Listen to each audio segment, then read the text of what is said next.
China and the United States essentially belong to the same group of people. In fact, superstitious markets and superstitious state-owned enterprises belong to the same era. Experts and scholars mostly believe in the market, while officials, most people, are superstitious about the state. This generation of experts and scholars has been basically indoctrinated with classic Western economic theories advocating for the magical power of the invisible hand of the market and reducing government intervention. Among these scholars, the most typical is Wu Jinglian, who is C, or Wu, market, and Gao Xiqing and others were influenced by it. As for contemporary officials, they always believed in the power of the government, believed in cybernetics, and preferred to concentrate their efforts on major issues, which was also the main source of the lingering state-owned concept. Between these two, those scholarly officials who excel in learning and become officials, who have achieved the transition from being experts and scholars to officials, have experienced a personality split. They are both superstitious about the market and difficult to resist the temptation of state-owned enterprises, towering above the temple and guiding the country. To put it simply, they are using the market to gain benefits and administrative monopolies to profit from competition. In recent years, officials who have parachuted into state-owned banks as bosses have used the name of shareholding and marketization to give rise to the phenomenon of millions of annual salaries, which is just a microcosm of it. As for market efficiency and government efficiency, whether in the entire history of economics or in the middle, who is higher or lower, there has been a long-standing debate in the process of market-oriented reform in China. Putting aside the linear thinking of either this or that, objectively speaking, the key to better and healthier reform lies in having or hedging these two efficiencies. From the perspective of value orientation, relevant departments want to have both market efficiency and government efficiency, and objectively, the great success of the Chinese economy in the past years also depends on the full combination of these two. However, in recent years, the frequency of hedging between the two sides has increased. Whether it is health care reform, housing reform, education reform, public utility reform, resource price reform, etc., it is either too market-oriented or the government's power is too strong, resulting in obvious negative consequences of hedging. The efficiency of the U.S. government is very high, and its glory comes from the combined force of plus generated by the superposition of two efficiencies.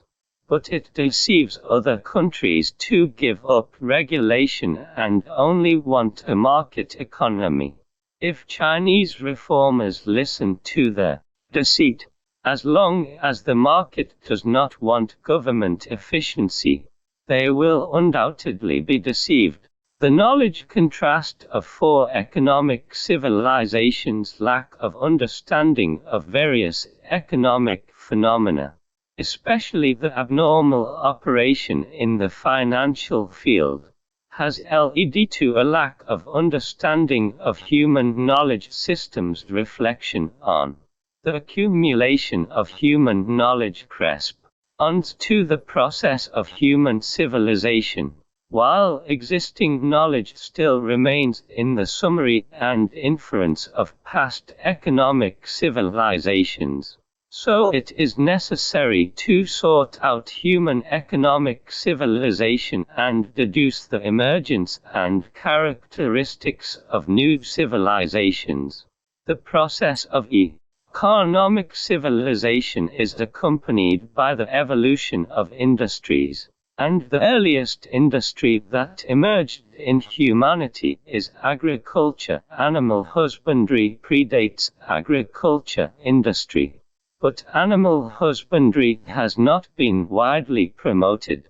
In a broad sense, animal husbandry belongs to agriculture, which corresponds to agricultural civilization. The basic elements of agricultural civilization are land and labor. Labor is the father of wealth and land is the mother of wealth. Other forms of industry such as handicrafts, commerce, religion, and service industries are subordinate and even considered to not create value.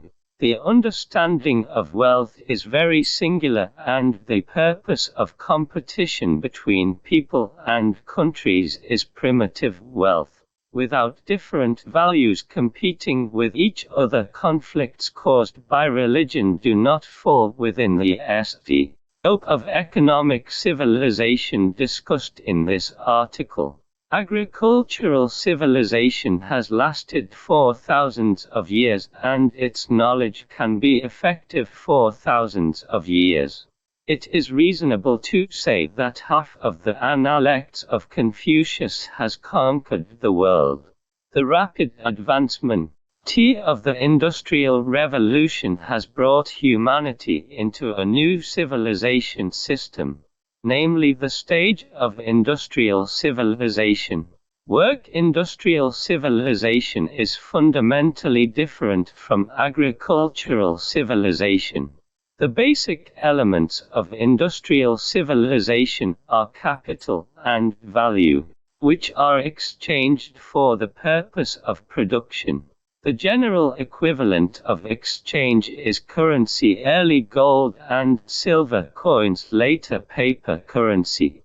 After the emergence of paper money, the currency form expanded, and inflation became the social and economic partner.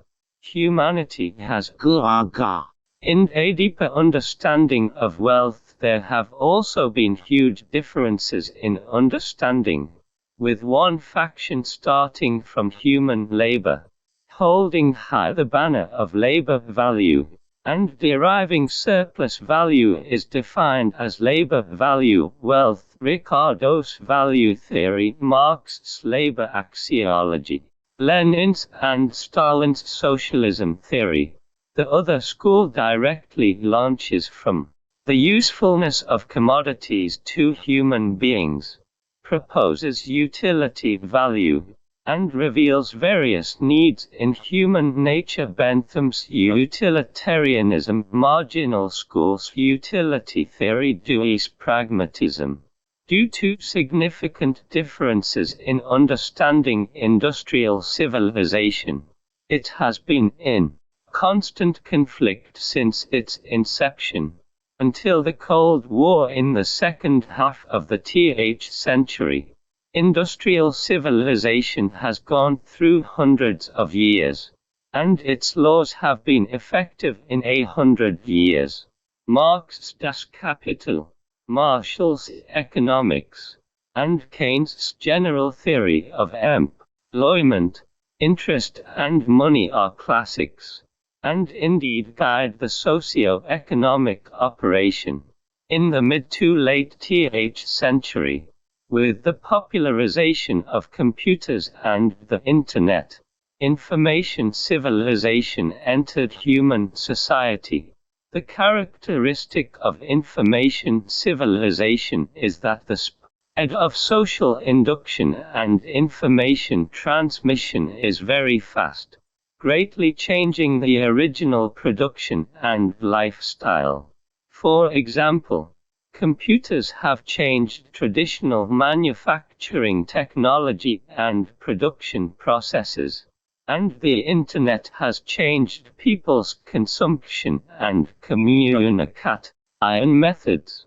Toffler once provided a phenomenal description of information civilization but did not touch upon the fundamental principles. The general equivalent of information civilization is information. Wherever there are many concepts, money flows there and wealth is generated. The new economy that originated in the S is a concentrated manifestation of information civilization, with NASDAQ being a representative of information civilization, and a large number of digital heroes becoming beneficiaries of information civilization. It has only been 30 years since the emergence of information civilization, during which there have been countless changes. Moreover, the philosophical foundation of information civilization is the principle of uncertainty, which makes it difficult to summarize unchanging laws. Therefore, in recent decades, it has been difficult to come up with grand works that have taken decades. From the above civilization process, it can be seen that the evolution of civilization is accelerating from thousands, hundreds of years to decades year. Nowadays, there are many phenomena in the social economy that are different from the forms of civilization in the past, and various phenomena cannot be explained by past knowledge. The financial industry is playing an increasingly important role in some countries, surpassing the functions of any single industry. For example, the amount of tax paid by the high earners in the City of London has accounted for a quarter of the income of the whole UK, and a quarter of the UK corporate tax also comes from this region, which is generally the case for Wall Street in the United States. Price reform once again faces a fork in the market or administration. It developed with the thunderous momentum. In just over a decade, radical stock market value increased by over severe inflation with CPI reaching %, and some major cities such as Beijing exceeding %. In that price reform is not as simple as marketization. The shock therapy severely damaged economy of Russia is a clear proof. Today, if the price of resource goods is released at once, it is likely to repeat the price breakthrough of years. But price controls also distorts the market. For example, market coal plant power has made % of state-owned power enterprises lose money, and % of Shanxi power enterprises capital chain may be broken or will lead to power shortage this summer. It can be seen that price marketization is still a major direction. But the market-oriented transformation from planned thinking cannot be achieved overnight, which often requires a process. Therefore, in the process of reform, it is necessary to adhere to the marketization of prices while maintaining social stability through administrative power. Undoubtedly, becoming the leader of left-ping the standard of right balance. Secondly, the direction of price reform has been determined, but the market-oriented approach faces a choice, which is to linearly follow the god painting or non-linear feeling stones crossing the river. In the SU, under the advocacy of price liberalization both domestically and internationally, the world believed that long pain is better than short pain. In a shortage economy, The feasibility of directly connecting prices through linear deduction not only failed to achieve price reform, but also triggered a wave of panic buying and hoarding, which taught profound lessons. But this attempt precisely proves that Western medicine cannot cure all diseases, and the linear approach is not suitable for China's atypical, high complexity, and multi-drop national conditions. The reason why we were able to overcome the dilemma of consumer goods reform back then was still due to the dual-track system that can simultaneously balance history and development. This non-linear innovation is a dual-track system on an incremental basis, gradually rewriting the price mechanism through price liberalization in the production field. In fact, this integration under the shortage economy has been undergoing twists and pains until the economy shifted from shortage to surplus and it was only then that it was natural and normal to connect. From this it can be seen that the feasible path for resource price reform is still a dual-track system.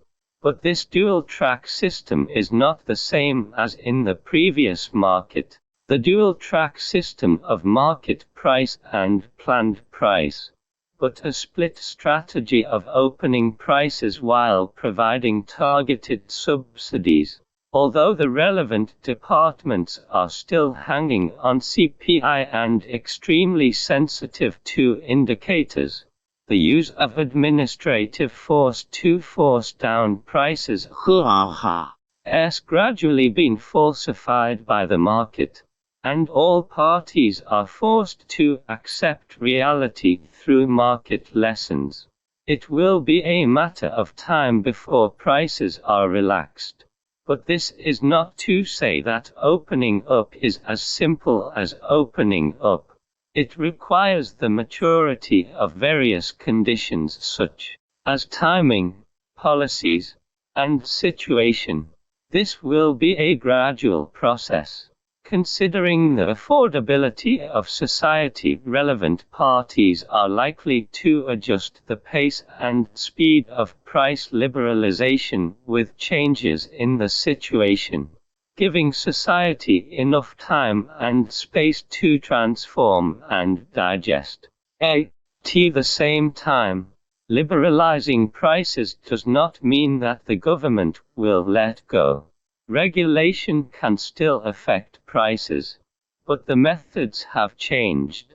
It is no longer administrative control, but indirectly affects prices by influencing market supply and demand, such as the rice bag, the gettable basket project, or price adjustment funds. So the crux of the problem lies not in opening up prices, but in how to maintain social stability. Looking at the impact of reform, the most likely impact is on the price-sensitive vulnerable groups. In order to stabilize people, ease hearts and promote reform, the government's bottom-up targeted subsidies may become a protective cushion for the gradual liberalization of resource prices in the future. This turns the key question to how to target subsidies, whether directly or indirectly. The reason why education reform and healthcare reform are in a dilemma is because relevant parties attempt to reduce the burden on the public through indirect subsidies from institutions, schools, hospitals, etc. The starting point is correct, but subsidy institutions are prone to rent-seeking and corrupt, but they cannot effectively compensate. Therefore, indirect compensation is better than direct compensation. The focus of future subsidies is likely to shift from subsidizing hospitals and schools to directly subsidizing patients, impoverished students, and the poor with quasi-currencies such as medical vouchers, education vouchers, and food vouchers. On the other hand, the operating mechanism of subsidies precisely involves the sensitive core of structural reform. Indirect compensation and direct compensation will originate from two different power operations. The former requires the separation of the linear functions of the administrative department from the powers directly under the state, while the latter requires research on the separation of decision-making and administrative execution. It is difficult to truly achieve separation in the short term. It may be a long-term trend towards future policy goals. But under the pressure of the situation, strengthening the power of